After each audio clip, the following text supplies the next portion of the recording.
আজকের যে আমাদের শারদীয়া যে প্রকাশনা অনুষ্ঠান, আমি প্রথমে রাজস্বীকে বলি যে রাজস্বী একটা উদ্বোধনী সঙ্গীত দিয়ে আমরা যদি শুরু করতে পারি।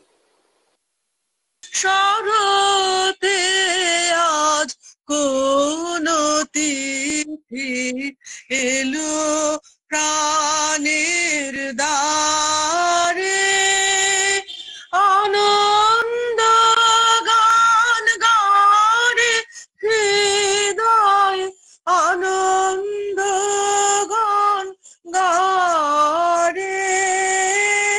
শরতে আজ কোন তিথি এলো প্রাণের দ্বারে। সবাইকে নমস্কার। আমরা এই মাতর মুখের বাণী এই শারদ পত্রিকাটি প্রকাশ করছি এবং এটা নামকরণ করেছেন আমাদের পবিত্র বাবু। সুতরাং আমরা প্রত্যেক বছরই আমাদের নতুন নতুন লেখা নতুন নতুন দেশ থেকে পাচ্ছি এবং আমরা চেষ্টা করছি যে বিষয়ের পরিবর্তন করতে, যে শুধু একটা মানে কতগুলো প্রবন্ধ গল্প কবিতা না করে তার সঙ্গে আরো কিছু যদি যোগ করা যায় সেটা আমরা চেষ্টা করছি। যেমন এবার আমরা মানে আমাদের একটা প্রথম একটা অনলাইনে বৈঠক হয়েছিল, সেখানে বলে রামেন্দুদা বলেছিলেন যে খেলাধুলা সংক্রান্ত একটা কিছু যদি থাকে, যে আমরা ছোটবেলায় যে সমস্ত খেলাগুলো খেলতাম সেগুলো হারিয়ে গেছে, তো সেটা একটা আমরা এবার যোগ করেছি এবং আমরা সবার কাছে আবেদন করছি যদি আরো, যেমন আমরা এবার বিজ্ঞান নিয়ে বেশ আমরা একটা বিজ্ঞান মঞ্চ করেছি, তাতে প্রায় 6টি লেখা আছে। আমাদের এআই নিয়ে 3টি লেখা আছে। সুতরাং আমাদের বেশ বিষয়ে গল্প প্রবন্ধ কবিতা ভ্রমণ কাহিনী ছাড়াও মোটামুটি আর কিছু কিছু বিষয় আমরা এবার যোগ করেছি। হ্যাঁ, আমরা এখন প্রথম বইটা আপলোড করি।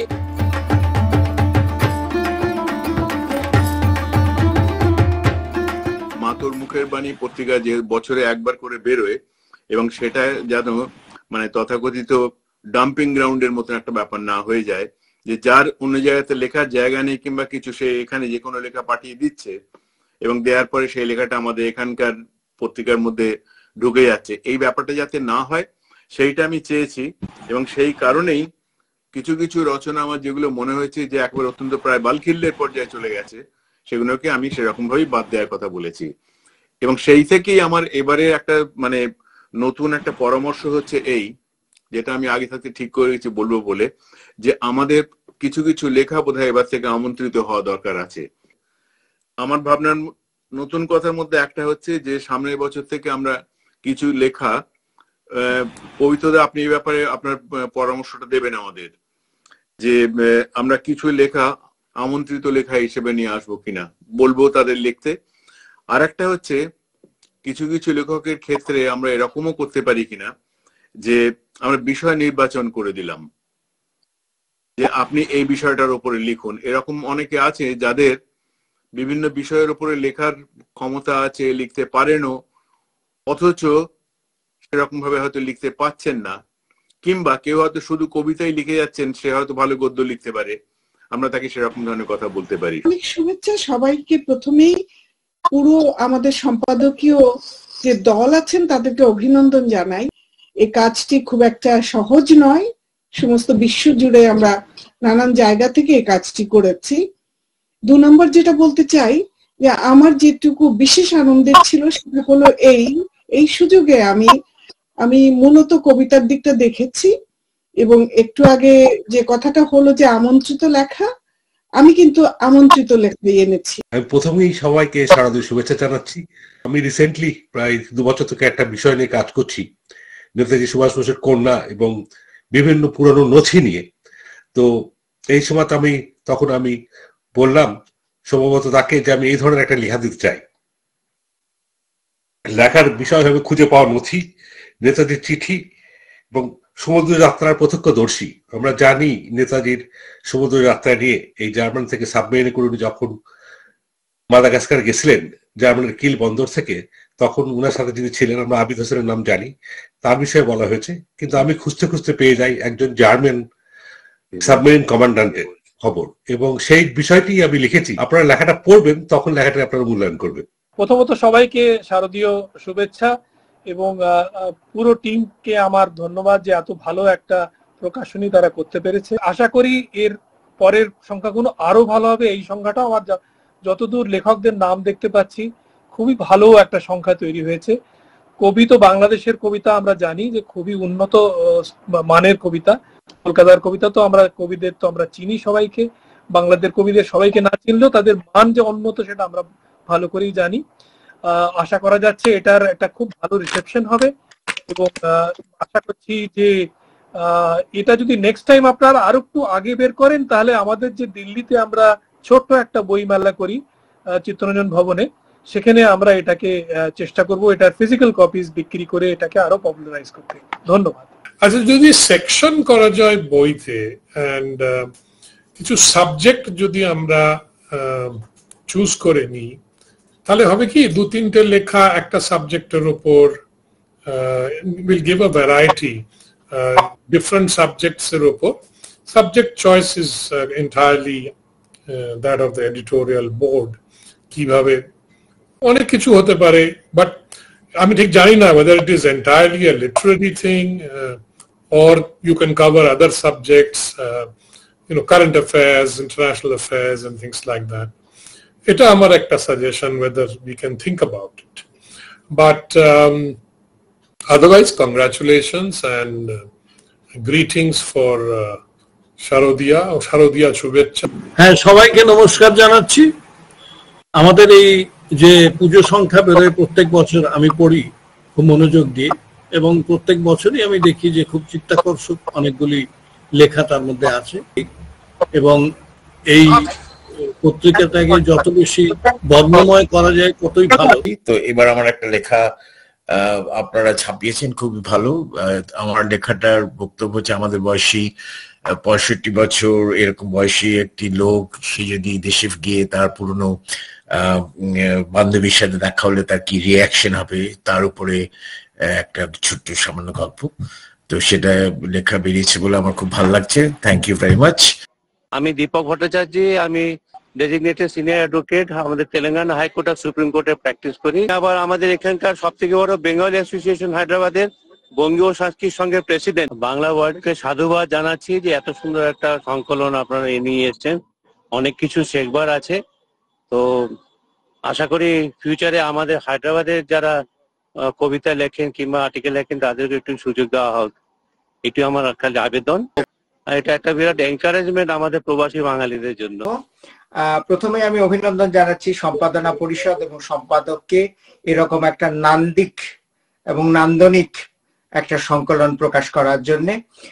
সূচিপত্রের দিকে তাকালেই দেখা যাবে যে তার বিষয় বৈচিত্র্য বিভিন্ন পাঠক বর্গকে আকৃষ্ট করবে এবং তাদের ভালো লাগবে, সুতরাং অভিনন্দন। 3টে কথা বলতে চাই। একটা কথা হচ্ছে যে লেখকদেরকে আমন্ত্রণ জানানো বা আমন্ত্রিত লেখকদের যে একটা কথা উঠেছে, এটা নিঃসন্দেহে অভিনন্দনযোগ্য। কিন্তু আমার মনে হয় যে এখানে শুধুমাত্র যারা পুরনো লেখক, প্রতিষ্ঠিত লেখক তারা না হয়ে আমরা যদি নতুন যারা লেখা শুরু করেছেন, করছেন এবং ভালো লিখছেন, সেরকম আমরা পুরনো এবং নতুন দুটোর জন্যই যদি এই সংকলনটাকে লভ্য করে দেই সেসব লেখকদের কাছে, তাহলে বোধহয় ভালো হয়। সবাইকে শারদ শুভেচ্ছা, নমস্কার, শুভ সন্ধ্যা।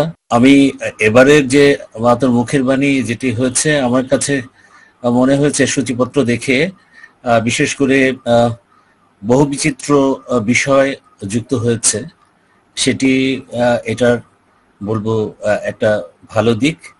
তার পাশাপাশি আমার একটি পছন্দের জায়গা আমি দেখছি এবারে আত্মজীবনী আছে। আত্মজীবনী থেকে আমরা আসলে আমাদের যারা জীবনকে অনেক বেশি দেখেছেন এবং নানা মাত্রিকতায় দেখেছেন, সেটি আমরা দেখবার সুযোগ পাই, এবং আত্মজীবনী গুলো আমার মনে হয় যে মাতার মুখের বাণী এই সংখ্যাকে খুবই সমৃদ্ধ করেছে। আমার প্রথমে আমি যারা এই বাংলা ওয়ার্ল্ড ওয়াইড, যার সঙ্গে আমি বর্তমানে যুক্ত হয়েছি, তা এই পত্রিকার যে উন্মোচন, তাতে আমার প্রথম যোগদান, একটা লেখাও লিখেছি, বোধহয় গৃহীতও হয়েছে।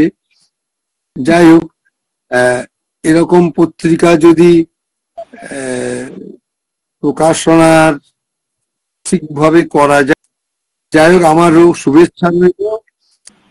সবাইকে শুভেচ্ছা। আমার মনে হয় যে অন্যান্য বারের চেয়ে এবারের পত্রিকার মান অনেক ভালো, প্রতি বছরই উন্নত হচ্ছে আমরা, এবং সেই জন্য সম্পাদক মন্ডলীকে আন্তরিক ধন্যবাদ, বিশেষ করে নবোদয় এবং দেবদূত যেভাবে খেটেছেন, তারা প্রচন্ড পরিশ্রম করেছেন। সেই জন্য আমরা কিছুই করিনি, আমরা নামে আছি কেবলমাত্র। কবিতা হচ্ছে সাগ্নিক, অস্থির হয়েও না, শুধু প্রস্তুত হও। এখন কান আর চোখ খোলা রেখে অনেক কিছু দেখে যাওয়ার সময়। এ সময় স্থির থাকতে না পারার মানেই হলো আগুনে ঝাঁপ দেয়া। তোমার কাজ আগুনকে ভালোবেসে উন্মাদ হয়ে যাওয়া নয়, আগুনকে ব্যবহার করতে শেখা। অস্থির হয়েও না, শুধু প্রস্তুত হও। ধন্যবাদ সবাইকে, আবারও শুভেচ্ছা। সবাইকে শারদ, আদাব, নমস্কার, শুভেচ্ছা, প্রীতি। যে পত্রিকাটি প্রকাশিত হয়েছে সেটি কিছুদিনের মধ্যেই বই আকারেও আপনাদের কাছে যাবে, আর অনলাইনে পুরোটাই দেওয়া হবে। মূল কাজটা নবকুমার এবং দেবদূত করে, আমরা পাশে থেকে দাঁড়িয়ে দেখি বেশিরভাগ ক্ষেত্রে। শামীম দেখেন, তারপর সেলিম জাহান বোধহয় কিছু দেখেন। কবিতার শামীম তো দেখে আসছেন এবং খুব যোগ্যতার সঙ্গে দেখে আসছেন। কবিতা যে পড়ি আমি, আমার কোনো লেখার ব্যাপারে কিছু অভিযোগ নেই, কিন্তু সম্পাদকদের ওই বোঝাটা বইতে হয় যে খারাপ লেখাও পড়তে হয়, উপায় নেই। মানুষ লিখতে চায় নিজের কথা, এটা একটা মানুষ মানুষকে জানাতে চায়। ফলে লেখকের ব্যক্তিগত আত্মপ্রকাশের একটা দিক আছে, আবার বিষয়গত প্রকাশের দিক আছে। বিষয়টা প্রবন্ধের মধ্যে আসতে পারে, যেমন এবার আমরা বলেছিলাম যে এআই নিয়ে সাধারণ মানুষের মতো করে কিছু লেখা আসুক, 3টি লেখা বোধহয় এসেছে। এমনিতে যে কাজটা নব এবং দেবদূত করেন, মানে এবং শামীম, সেলিম এরা করেন, এই পরিশ্রমের কাজ আমি জানি, তার জন্য আমরা তাদের কাছে সবসময় কৃতজ্ঞ থাকি। কিন্তু ভালো হচ্ছে, কিন্তু এত মানুষ আগ্রহ নিয়ে আজকে এই ব্যাপারটা একসঙ্গে আমরা জামায়াত হয়েছি, কথা বলছি, এই ব্যাপারটা মনে হচ্ছে যে আমাদের পত্রিকাটা মোটামুটি ভাবে একটা সফল প্রকল্প হয়েছে। মানুষের আগ্রহ, আপনাদেরই পরিশ্রমে, আপনাদের পরিকল্পনায় মানুষের আগ্রহ বেড়েছে। অনেক মানুষ অনেক অঞ্চল থেকে, ভারত এবং বিদেশের নানা অঞ্চল থেকে যুক্ত হয়েছেন।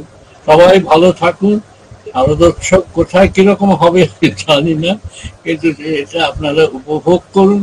বিশেষ করে মানে যাদের বিদেশে তো আজকাল পুজো টুজো হয়, আমার পুজোর ব্যাপারে খুব আগ্রহ নেই, কিন্তু আনন্দের একটা উপলক্ষ এই সময়টা, এই ঋতুটাও খুব সুন্দর। যে আপনারা সবাই ভালো থাকুন, আনন্দে থাকুন। নমস্কার, আদাব।